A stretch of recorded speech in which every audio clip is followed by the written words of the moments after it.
Hello friends, welcome back to my channel once again. B Ed 2023-25 first সেমিস্টারের জন্য প্রস্তুতি প্রায় শেষের দিকে।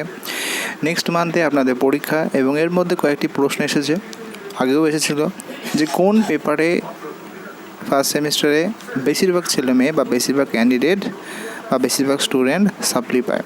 তো এইভাবে কিন্তু সেরকম কিছু বলা নেই, আপনি যেমন পড়াশোনা করবেন তেমনই কিন্তু রেজাল্টটা হবে। সো ডিপেন্ড করছে যে আপনার লেখার কোয়ালিটি এবং কম্প্যাক্ট অনুযায়ী হবে কিনা। বিএডের ক্ষেত্রে যেটা হয়, নির্দিষ্ট পেজ থাকে, 16টা পেজ থাকে, 16 পেজ। তো সেখানে কিন্তু লেখাটা অবশ্যই কিন্তু কম্প্যাক্ট লিখতে হয়, যেটুকু লেখা সেটুকু কিন্তু অবশ্যই টু দ্য পয়েন্ট হলেই হবে।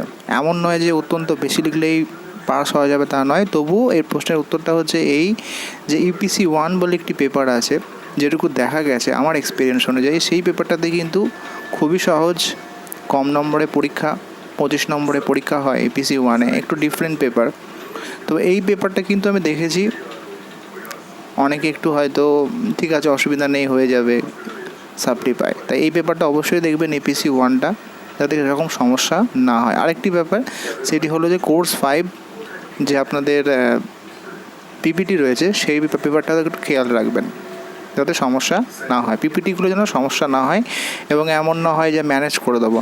অবশ্যই যেন ঠিকমতো আপনারা প্রস্তুতি নেন, কারণ অফলাইন যেহেতু, তো ভালো মতো চেক হবে, সেন সমস্যায় না পড়েন।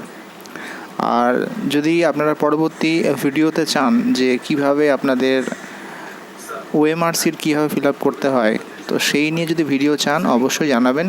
পরবর্তী কোনো ভিডিওতে সেই নিয়ে বিস্তারিত আলোচনা করবেন, যদি আপনারা চান অবশ্যই জানাবেন। তো এই সাপ্লি ব্যাপারটা মাথা থেকে ছেড়ে ফেলুন এবং প্রত্যেকটা পেপারকেই সমানভাবে গুরুত্ব দিন। ভালো লাগলে অবশ্যই লাইক করতে ভুলবেন না এবং বিএড রিলেটেড ভিডিও পাওয়ার জন্য সাবস্ক্রাইব করতে ভুলবেন না। ভালো থাকবেন সবাই এবং সুস্থ থাকবেন। ধন্যবাদ।